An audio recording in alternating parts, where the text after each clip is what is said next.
تعریفات و تمجیدات اللہ خالق ارض و سما کے لیے ہیں، بے شمار لا تعداد درود و سلام امام الرسل، ختم الرسل، امام الانبیاء، خطیب الانبیاء جناب محمد رسول اللہ صلی اللہ علیہ وسلم کی ذات عالی کے لیے۔ محترم سامعین کرام، آج تیسرا خطبہ جمعۃ المبارک، ہمارا عنوان معراج النبی۔ کچھ معروضات پچھلے دو خطبات کے اندر آپ حضرات کے سامنے رکھی تھیں۔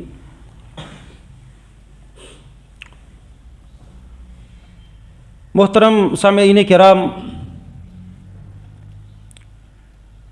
انسانی زندگی کے تمام اعمال کی بنیاد انسان کا عقیدہ ہے، انسان کی سوچ اور فکر ہے، اور اس کے اعمال اس کے عقیدے اور اس کی سوچ و فکر کے عکاس ہوتے ہیں۔ نبی کریم صلی اللہ علیہ وسلم کو جس ماحول میں جس وقت معراج کروائی گئی تھی، اس حوالے سے کافی کچھ میں بیان کر چکا ہوں۔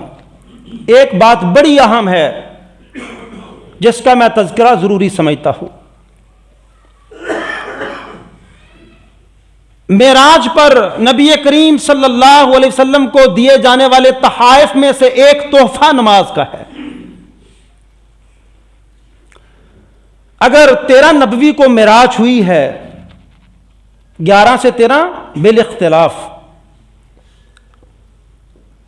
تو پہلے جو 13 سال اللہ تعالیٰ نے آسمانوں سے قرآن نازل کیا محمد کریم صلی اللہ علیہ وسلم پر، اس میں کس چیز کا بیان تھا؟ اور آپ اچھی طرح جانتے ہیں کہ قرآن کریم کے اندر جو زیادہ صورتیں ہیں وہ مکی صورتیں ہیں۔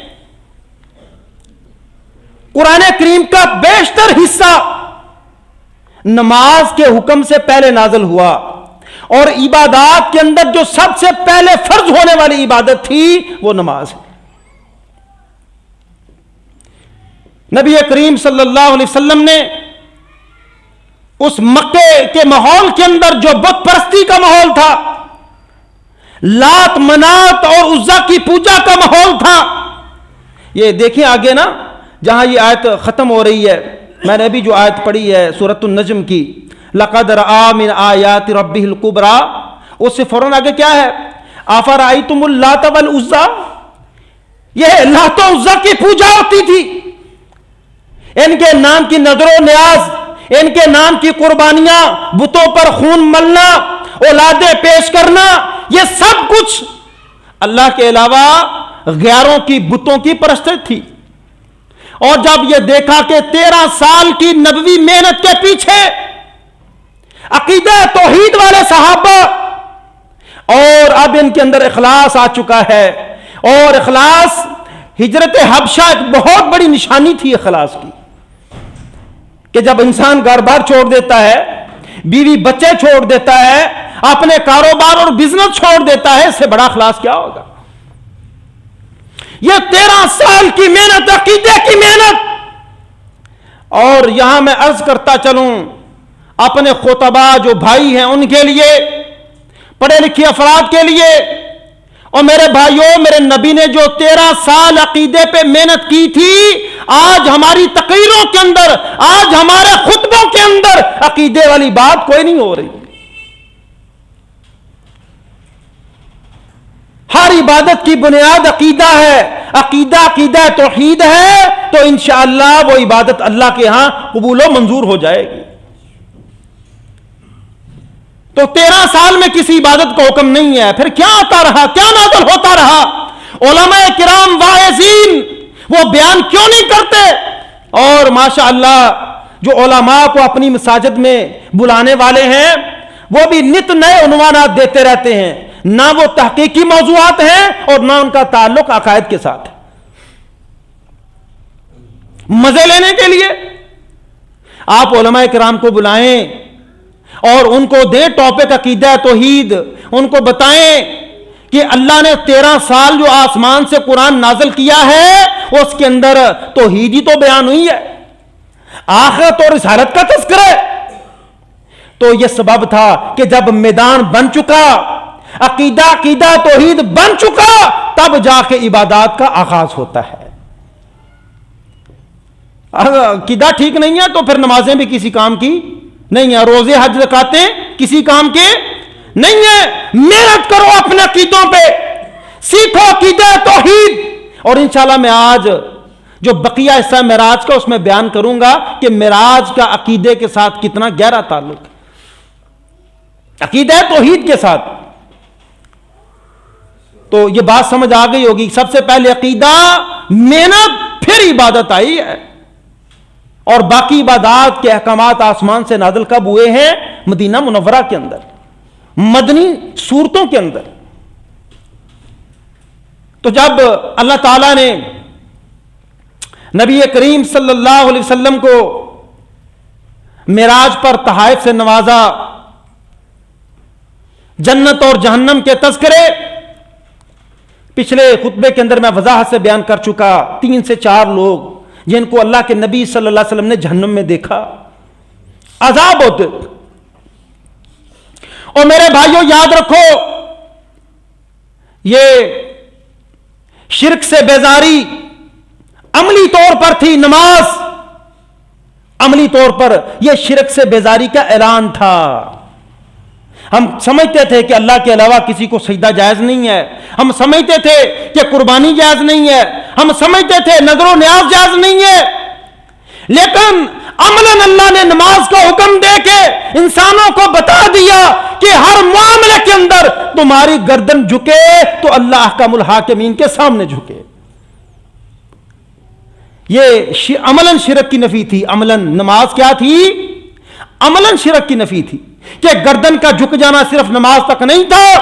تیری قربانی، تیری نظر و نیاز، تیری دعا، تیری مناجات، تیری یہ ساری عبادتیں، تیرا خوف اور ڈر، یہ سب کچھ اللہ کے لیے ہو اور تیری ساری زندگی اللہ کے سامنے جھک کے گزرے. اور دوسرا میرے بھائیوں، بڑا لطیف اشارہ، ان باتوں کو سمجھتے جائیں. جہنم کے اندر جہنمیوں کو دکھایا گیا بڑے بڑے بدکار، گناہگار، سود کھانے والے، بدکاریاں کرنے والے، غیبتیں کرنے والے، یتیموں کا مال کھانے والے. تو اگر یہ غلطیاں ہو گئی ہیں تو معافی کا تحفہ ملا ہے، لے جاؤ اے نبی، لے جائیں. ان کو بتانا جا کے کہ اگر یہ گناہ ہو جائے نا تو یہ نماز تحفہ ہے، تمہاری گناہوں کی بخشش کا ذریعہ ہے. یہ آپس میں دیکھیں ملی ہوئے سیکوینس کہ جہنم میں لوگوں کو دکھایا کہ یہ جل رہے ہیں، یتیموں کا مال کھانے والے، سود خور، بدکار. اب سلوشن کیا ہے؟ اللہ نے حل پیش کیا نماز کے ذریعے. سمجھ آ رہی ہے کہ عملاً توحید کا اقرار ہے اور گناہوں کی معافی کا ذریعہ. سب سے پہلا تحفہ آسمان پہ عبادات کے اندر نماز، کہ یہ نمازیں پڑھیں اور گناہ ہو جائیں تو معافیاں مانگیں. اور میرے بھائیوں، اگر پھر بھی ہم نماز نہ پڑھیں، پھر بھی ہم توبہ استغفار نہ کریں تو میرے بھائی پھر عملاً عقیدہ توحید کیا ہوگا؟ مجھے ذرا بتائیں، سمجھائیں مجھے. اگر ہماری گردن اللہ کے سامنے 5 وقت نہیں نہ جھکتی، یہ بڑے بڑے اپنے آپ کو اہل حدیث اور عقیدہ توحید کے مالک سمجھنے والے یہ بات یاد رکھیں، اگر تمہاری گردنیں 5 وقت اللہ کے سامنے نہیں جھکتی تو تم عملاً عقیدہ توحید کا اقرار نہیں کر رہے ہو. اس بات کو سمجھ جائیں. اور میں نے پچھلے خطبے میں عرض کیا کہ یہ اللہ کا تحفہ ہے. اللہ کی قسم یہ انتہائی نازیبا بات ہے، اخلاقاً بھی، عملاً بھی، حکماً بھی، ہر اعتبار سے یہ بری بات ہے کہ اللہ کا حکم بھی ہے، اللہ کا تحفہ بھی ہے، اللہ کی عبادت بھی ہے. جو اللہ کے تحفے کو ضائع کر دے اس کی دنیا بھی برباد ہے اور اس کی آخرت بھی برباد. اور بھائی لا الہ الا اللہ پڑھا تم نے، یہ 13 سال عقیدے کی محنت، پھر سب سے پہلا کام کیا ہے؟ مسلمان ہونے کے بعد، عقیدہ توحید اختیار کرنے کے بعد اللہ کہتے ہیں چلو ٹھیک ہے، تمہاری ٹریننگ ہو گئی، لا الہ الا اللہ پڑھ لیا، معبودان باطلہ کا انکار کر دیا، اب عملی اقرار کرنا تو نے گردن جھکا کے۔ اقیموا الصلاۃ وآتوا الزکوٰۃ، عملاً انکار ہے، رب تیری توحید کو نہیں مانتا۔ جی ہم غیروں کے سامنے نہیں جھکاتے تو میرے بھائی رب کے سامنے بھی نہیں جھکاتا۔ اس کا مطلب نہ غیروں کا انکار، نہ رب العالمین کی معبودیت کا اقرار۔ باتیں بہت ساری، یہ الگ ٹاپک ہے، پورا چیپٹر ہے نماز کا، پورا چیپٹر۔ قیامت کے روز سب سے پہلا سوال کون سا ہے؟ اللہ کے نبی نے فرمایا جس کی نماز درست ہو گئی اس کے بقیہ اعمال بھی درست نکلیں گے، جس کی نماز خراب ہوگی اس کے بقیہ اعمال بھی خراب۔ قرآن نے کیا کہا؟ ان الصلاۃ تنہی عن الفحشاء والمنکر۔ یہ نبی جو آپ نے جہنم کے اندر دیکھا ہے نا، یہ اللہ کی نافرمانی کرنے والے، فحاشی اور منکرین کا، یہ منکرات کا ارتکاب کرنے والے، نماز پڑھیں، یہ معافیاں بھی مانگیں، نماز ان کی برائیاں چھڑا دے گی۔ میرا یہ ذاتی مشاہدہ ہے، جو 5 وقت کا نمازی ہے نا، بڑا بھی برا ہو تو اس سے برا نہیں ہوتا جو بے نماز ہے۔ یہ نا بہانے تلاش کیے ہوئے ہم نے، مولوی صاحب کیڑی نماز دی گل کر دے، وہ کہنے ایڈی ایڈی لمبی داڑھی تے 5 وقت پڑھ لے درجے دا بے ایمان۔ بھائی تم ایماندار بنو، ہم کب کہتے ہیں اس کی طرح کیوں جاؤ؟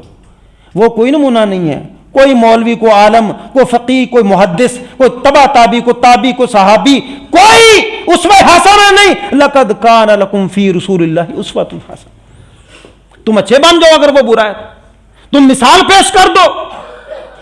تو میرے بھائی یہ فرار کی راہیں ہیں نماز سے، لوگ نمازیوں کے عیب تلاش کرنا، یہ نماز سے راہ فرار ہے۔ اس حوالے سے بہت ساری باتیں ہیں۔ پہلا سوال نماز کا، جہنمی جب جہنم میں جائیں گے تو جنتی پوچھیں گے ما سلککم فی سقر، تو کیا جواب دیں گے؟ ہم جھوٹ بولتے تھے، سود کھاتے تھے، بدکاریاں کرتے تھے، شرابیں پیتے تھے، کیا کہیں گے؟ قالوا لم نک من المصلین۔ پہلا عملاً حکم نماز کا، اسلام نے اس سے پہلے کوئی حکم تمہیں دیا نہیں تھا عبادت کے حوالے سے، اس لیے کل قیامت کے روز اول ما سئل عن الصلاۃ، پہلا سوال بھی تو پھر نماز کا ہوگا۔ جب پہلی عبادت فرض ہوئی نماز ہے تو پہلا سوال ڈیفینیٹلی نماز کا بنتا ہے۔ تو جہنمی کیا کہیں گے؟ قالوا لم نک من المصلین۔ ہمارے جہنم میں آنے کا سب سے میجر کاز، بڑا سبب اللہ کے سامنے اپنی گردن کو نہ جھکانا تھا۔ آخری بات اس حوالے سے، تواڈے ابا جی فوت ہو جانا تے کوئی وصیت کر جان تے بڑا پرلے درجے دا پیو دا نافرمان ہے نا، وصیت نال بڑا دھیان رکھدا ہے کہ نہیں؟ یہ بات پرلے درجے کا نافرمان ہو، کہتے ہیں ابا جی وصیت کر گئے تے اتوں وصیت ہوئے بھی وہ حق چ، تے پھر تو انہیں چنڈا لانا وصیت دا۔ ہاں جی ابا جی تمہیں نہیں پتا لگتا ابا جی وصیت کر گئے۔ واقعات والدین کا بہت مقام ہے، لیکن والدین کا مقام نبی سے زیادہ ہے؟ والدین کا مقام نبی سے زیادہ؟ نبی کی وصیت کیا تھی؟ الصلاۃ وما ملکت ایمانکم۔ الصلاۃ، آخری الفاظ جب انسان دنیا سے جا رہا ہوتا ہے نا، اور جب دنیا سے جا رہا ہوتا ہے تو انتہائی اہم وصیت کرتا ہے، انتہائی اہم وصیت۔ تو آپ نے وہ انتہائی اہم وصیت اپنی امت کے لیے کیا چھوڑی؟ الصلاۃ وما ملکت ایمانکم۔ لوگوں، نمازوں کا خیال رکھنا اور اپنے ماتحت باندیوں کا، اپنی عورتوں کا، اپنی لونڈیوں کا، ان سے احترام سے پیش آنا، یہ معمولی بات نہیں ہے۔ تو کیا خیال ہے؟ اب ابا جی کی وصیت کے مقابلے میں یہ تمہارے نبی کی وصیت، یہ نبی کا دنیا سے جانا تیرے باپ سے بڑا دکھ تھا، تیرے باپ کے جانے سے بڑا دکھ ہے۔ ہم نے تو بہت تماشے لگائے ہوئے ہیں نا، فلاں کا شہادت کا دن منا، فلاں کا شہادت، ہمیں بڑے دکھ ہے، کوئی رو رہا ہے، کوئی پیٹ رہا ہے، کوئی گال پھاڑ رہا ہے، کوئی اپنے آپ کو پیٹ رہا ہے۔ اللہ کے نبی صلی اللہ علیہ وسلم نے فرمایا تھا میری امت کو سب سے بڑی مصیبت، سب سے بڑا دکھ میری وفات کا ہوگا۔ اور نبی سب سے اہم وصیت کر کے جا رہے ہیں کہ الصلاۃ وما ملکت، جو نبی کی وصیت نہ مانے، نبی کا حکم نہ مانے، پھر اس کے ساتھ یہی معاملہ ہوگا نا، من ترک الصلاۃ متعمدا فقد کفر۔ اور جس کی نماز اس کو بدکاری سے نہ روک سکے، فحاشی سے نہ روک سکے، اللہ نے پہلے اسلوب بتایا تھا برائیوں سے بچنے کا، تم کہتے ہو ظالمانہ سزائیں ہیں۔ چوری، ڈکیتی، بدکاری، یہ ظالمانہ سزائیں ہیں۔ جو دین کو نہیں مانتا ظالمانہ کہتا ہے۔ اور بھائی اللہ نے تمہیں ایک رستہ دیا تھا، تم انسان تھے، تم نے اپنے معاملات جنگ و جدال سے نہیں، لڑکے نہیں، تم نے، اللہ نے تم کو عقل سلیم بھی عطا کی، زبان بھی عطا کی، تم نے اپنے مسائل اخلاقیات سے حل کرنا تھے۔ اللہ نے بڑی اخلاقیات والی بات آسمان سے نازل کی تھی کہ ان الصلاۃ تنہا عن الفحشاء والمنکر، یہ معراج کے تحفے پہ عمل کرو گے، بدکاریوں سے بچ جاؤ گے۔ تم نے عمل نہ کیا، چوریاں کی، بدکاریاں کی، اللہ نے آسمانوں سے سزائیں نازل کر دی۔ اللہ نے آسمانوں سے سزائیں نازل کی۔ تو نے نماز چھوڑی، اعلیٰ درجے کا نافرمان ہوا، بدکار بھی ہوا، فحاش بھی ہوا، عیاش بھی ہوا۔ وہ اللہ نے تو کہا تھا نماز چھڑا دے گی۔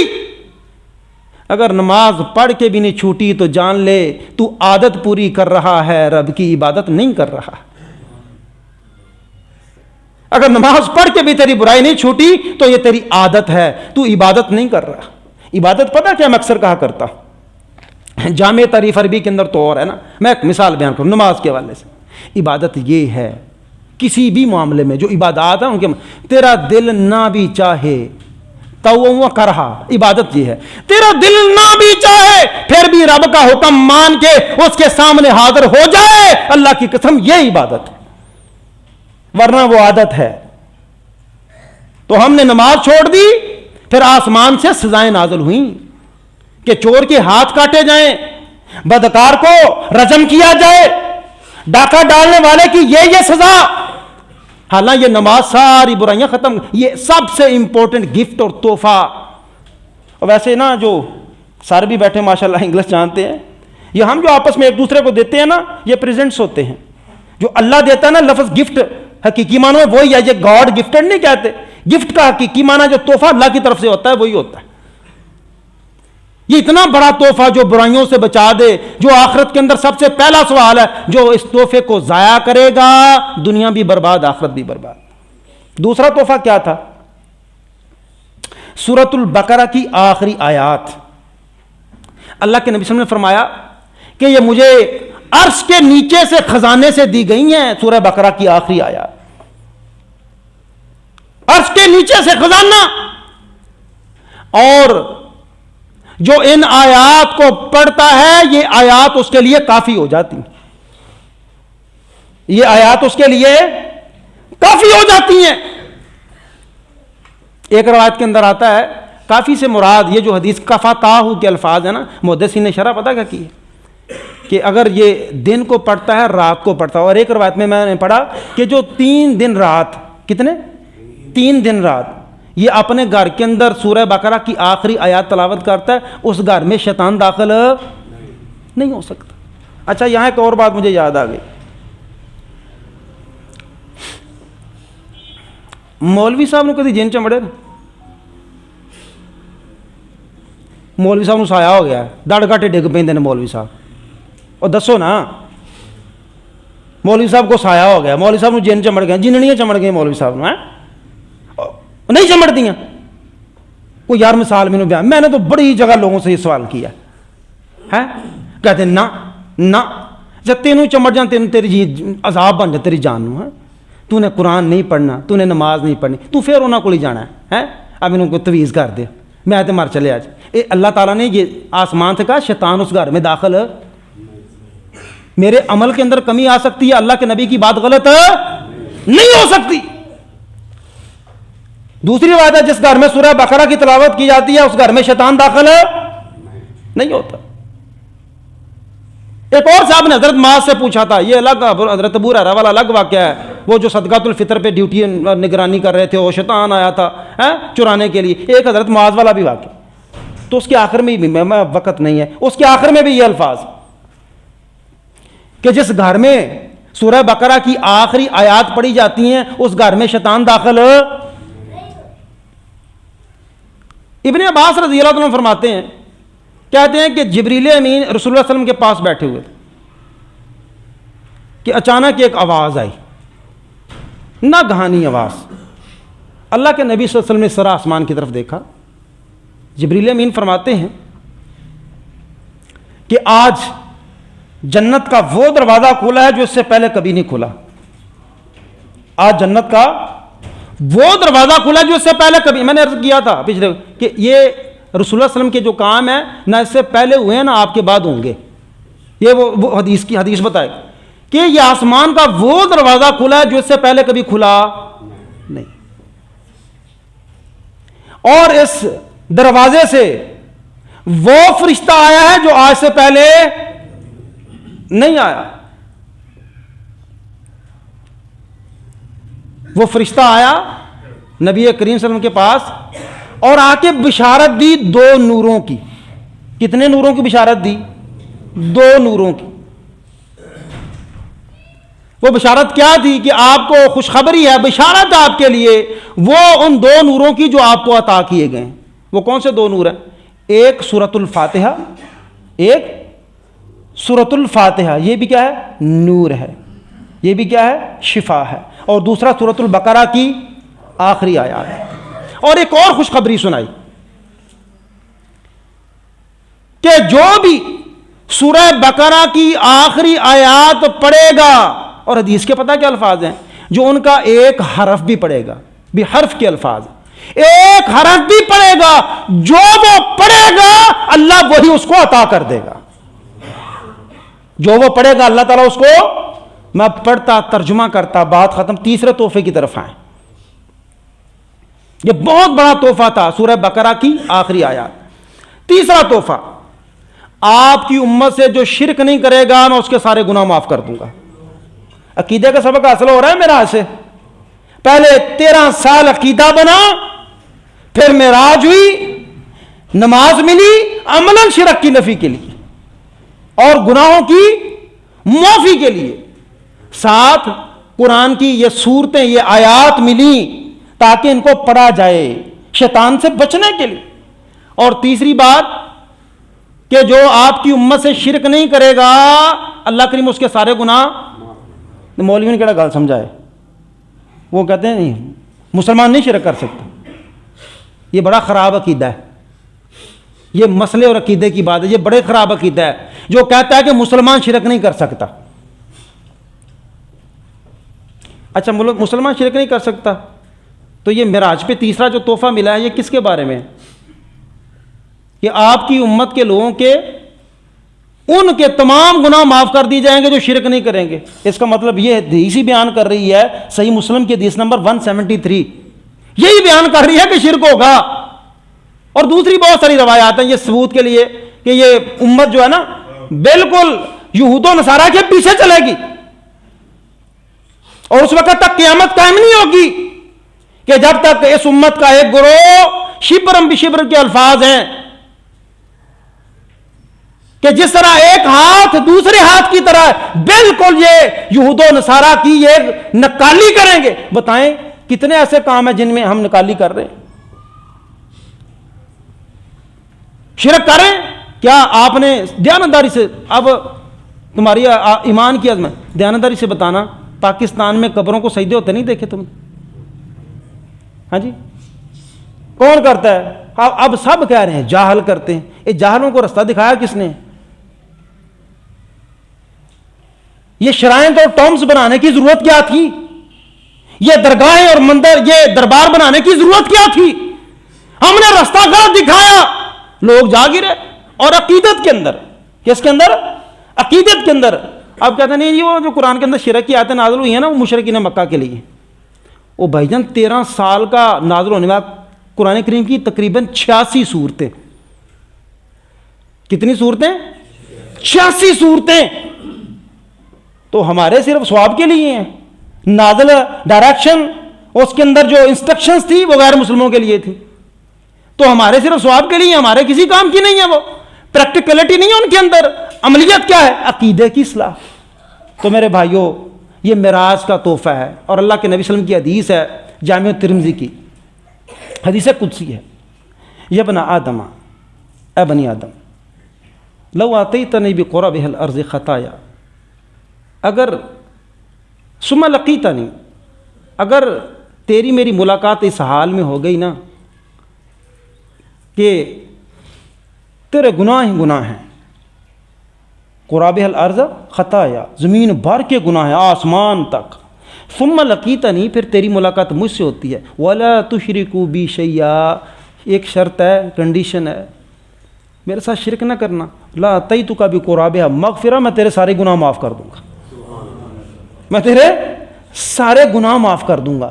شرک آسمان پہ یہ تحفہ ملا ہے کہ اپنی امت کو بتا دینا کہ شرک نہ کریں. مجھے پتہ ہے خلق الانسان ضعیفا، میں نے انسان کو کمزور بنایا ہے، اس کے دل میں خواہشات بھی ہیں، لغزشیں ہیں، خطائیں ہیں. ٹو ایرز ہیومن، غلطی شیوہ انسان ہے، میں رب العالمین ہوں، مجھے پتہ ہے، میں ہر چیز جانتا ہوں، معافی دے دوں گا، لیکن شرک کی معافی نہیں ملے. جب آپ واپس آئے لوگوں نے کہا نہ بھائی غلط ہے.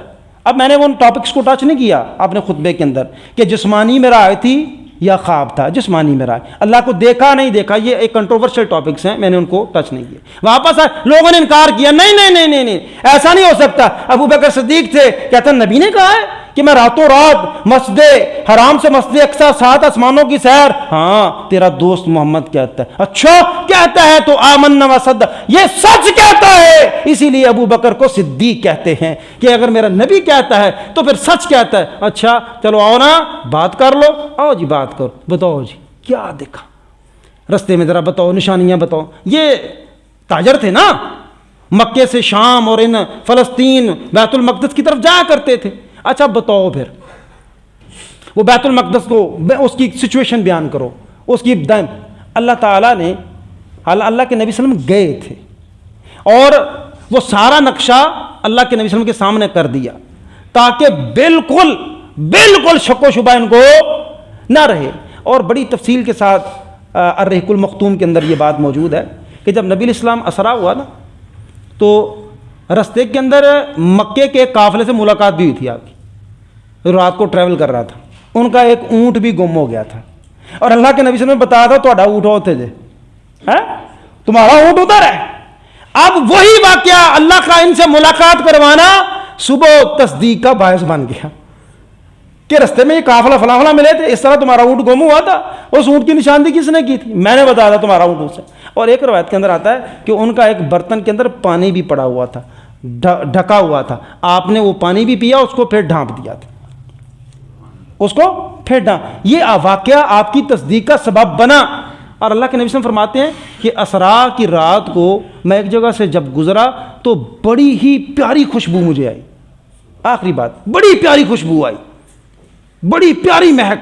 میں نے جبریل سے پوچھا یہ خوشبو کون سی؟ کہا یہ فرعون کی بیٹی کو کنگھی کرنے والی عورت ہے. یہ مسند احمد کے اندر روایت ہے، ابن حبان کے اندر بھی یہ روایت موجود ہے اور علامہ ارناؤت نے اور دیگر ائمہ کرام نے اس کو صحیح قرار دیا ہے. تو کہتے ہیں یہ جو نا قبر ہے نا جہاں سے گزرے ہیں، آپ کو بڑی پیاری مہک آ رہی ہے، یہ فرعون کی بیٹی کی مشاطہ ہے، کنگھی کرنے والی، اس کی اور اس کی اولاد کی قبر ہے. کہاں ایسا کیوں ہوا؟ تو جبریل نے واقعہ بیان کیا کہ یہ فرعون کی بیٹی کو کنگھی کرتی تھی. ایک دن کنگھی کرتے ہوئے ہاتھ سے کنگھی زمین پر گر گئی تو اس خادمہ نے کہا بسم اللہ. کیا کہا؟ اب اس بات کو ذہن میں رکھیے کہ معراج کے واقعے کے اندر جتنی باتیں ہیں غیر معمولی ہیں، افیکٹو ہیں، بڑی مؤثر ہیں. اس نے بسم اللہ پڑھا تو وہ فرعون کی بیٹی کہنے لگی کہ اللہ تو میرا باپ ہے. کہا نہیں، میرا اور تیرے باپ کا اللہ پروردگار ہے، وہ پروردگار ہے. کہتا میں اپنے باپ کو بتا دوں گی. کہا کوئی حرج نہیں، مجھے کوئی فکر نہیں، جاؤ اپنے باپ کو بتاؤ. جا کے باپ کو شکایت لگا دی کہ آپ کی خادمہ تو کسی اور اللہ کی پرستار ہے، آپ کو وہ رب نہیں مانتی. یہ کہتا تھا قال انا ربکم الاعلی، میں بڑا رب ہوں. اللہ کی قسم، میں اتنے سبق ہیں میرا آج کے اندر، اتنے سبق ہیں. اب یہ کیا تھا کہ دنیا کا کوئی فرعون اور باقی نہیں، اسلام باقی ہوگا. یہ اشارہ تھا، سمجھ رہے ہیں کہ وہ کہیں اچھا فرعون بلاؤ، اس کو بلایا گیا. تم کس کو رب مانتی ہو؟ اس کو مانتی ہوں جو تیرا اور میرا دونوں کا رب ہے، میں اس کو مانتی. کہا چلو بھائی ایک تانبے کی دیگ یا گائے کے الفاظ ہیں حدیث کے اندر، ایک تانبے کی گائے کو خوب تپاؤ، خوب تپاؤ، اور پھر اس کو اور اس کی اولاد کو اس کے اندر پھینک دو. میرے علاوہ کسی اور کو رب مانتے؟ اور بھائیو بڑی تکلیف سے یہ بات عرض کرنے لگا ہوں. ہم کسی بت کو رب نہیں مانتے، ہم کسی قبر والے کو رب نہیں مانتے، لیکن پھر دعائیں بھی غیروں سے، اولاد کی امیدوں بھی غیروں سے، نظر و نیاز بھی غیر کے لیے، قربانیاں بھی غیر کے لیے. زبان سے تو نے انکار کیا ہے، عمل سے غیر اللہ کا انکار نہیں کیا. کہا تپاؤ، ایک گائے تانبے کی تپاؤ، جب خوب تپ جائے اس کو. اچھا وہ کہنے لگی ٹھیک ہے جو ہوتا ہے نا کر لینا، ایک میری درخواست ہے. کیا؟ میری اور میری اولاد کی ہڈیاں ایک کپڑے میں باندھ کے اکٹھی دفن کرنا. کہتا ہاں تیرے ہمارے اوپر کچھ حقوق ہیں، ہم پورے کریں گے. تپایا گیا. پہلے ماں کو نہیں، پہلے بچوں سے شروع کیا کہ تڑپ کے کہہ دے کہ تو رب ہے، اپنی اولاد پہ ترس کھاتے ہوئے کہہ دے کہ تو رب ہے. ایک بچے کو ماں کی آنکھوں کے سامنے، دوسرے کو، تیسرے کو، آخری بچہ دودھ پیتا چھاتی سے لگایا ہوا، تو اس کو چھیننے لگے. ماں نے کھینچا کہ نہ ایسا کرو. تو بچہ بول کے کہتا ہے ماں یہ دنیا کا عذاب بہتر ہے آخرت کے عذاب سے، مجھے پھینک دے. اے ماں تو نے ہچکچانا نہیں، مجھے پھینکنے دے، یہ دنیا کے عذاب ہلکے ہیں، اللہ کا آخرت کا عذاب بڑا سخت ہے. اللہ کے نبی صلی اللہ علیہ وسلم نے فرمایا تھا کہ لا تشرک باللہ ان قتلتا او حرقتا، تجھے قتل کر دیا جائے، تجھے جلا دیا جائے، کسی صورت میں اللہ کے ساتھ شرک نہیں کرنا. تو پھر راوی حدیث کہتے ہیں کہ 4 لوگ ہیں انسانی تاریخ کے اندر جنہوں نے پنگوڑے کے اندر، گود کے اندر کلام کیا. ایک حضرت عیسیٰ، ایک وہ جریج ولی کی گواہی دینے والا، ایک یوسف علیہ السلام کی پاکیزگی کی گواہی دینے والا، اور ایک یہ چوتھا بچہ. 4 بچے ہیں جنہوں نے پنگوڑے میں، گود میں انسانی تاریخ کے اندر کلام کیا. تو میرے بھائیو یہاں بھی شرک ہے. یہ اثرات تھا کہ رستے میں جاتے ہوئے میں نے خوشبو. یہ پھر انجام ہوتے ہیں کہ جو عقیدے پہ ڈٹ جاتے ہیں تکلیفیں بڑی آتی ہیں. یہ سوکھا کو نہیں، یہ سچی بات ہے. جو جتنا پیور ہے اتنی اس کو تکلیفیں اٹھانا پڑیں گی، جو جتنا کمزور ہے عقیدے میں اس کو پھر تکلیفیں بھی نہیں اٹھانا پڑیں گی. اللہ سمجھ کے عمل کی توفیق عطا فرمائے.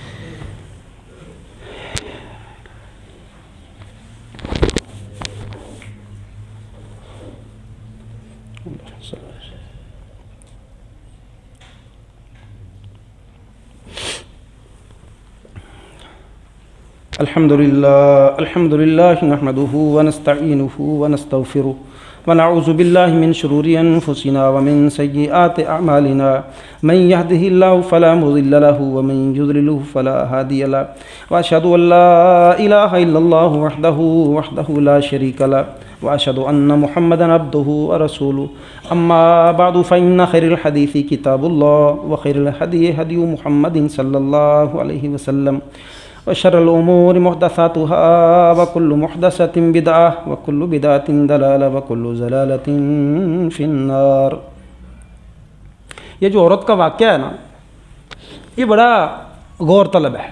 اللہ کے نبی صلی اللہ علیہ وسلم نے فرمایا میں نے جہنم دیکھی تو سب سے زیادہ عورتوں کو دیکھا ہے. کیوں دیکھا ہے؟ کہ خامدوں کی ناشکری کرتی ہیں اور شرک زیادہ کرتی ہیں.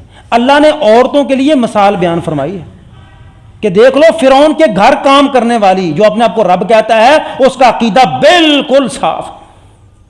اور قرآن کے اندر تو زوجہ فرعون کی بھی مثال اللہ نے بیان کی ہے کہ آسیہ تمہارے لیے مثال ہے کہ جب وہ ایک آسمان والے رب کو مانتی تھی نا اور کہتی تھی کہ دنیا کے اندر کوئی حاجت روا، کوئی مشکل کشا نہیں، فرعون تو رب نہیں ہے، اللہ کے علاوہ کوئی بگڑیاں سوار نہیں سکتا ہے، اللہ کے علاوہ کوئی نظر و نیاز کے قابل نہیں ہے، اللہ کے علاوہ کوئی قربانی کے قابل نہیں ہے، تو اتنی زیتیں دیتا تھا کہ وہ رب سے پکار اٹھی، کیا میرے رب اپنے پاس میرا گھر بنا لے، میں اس کی تکلیفیں نہیں سہ سکتی۔ اللہ نے اسی وقت اپنے پاس بلا لی کہ ہم نے تو جنت کے اندر تیری مہمانی تیار کی۔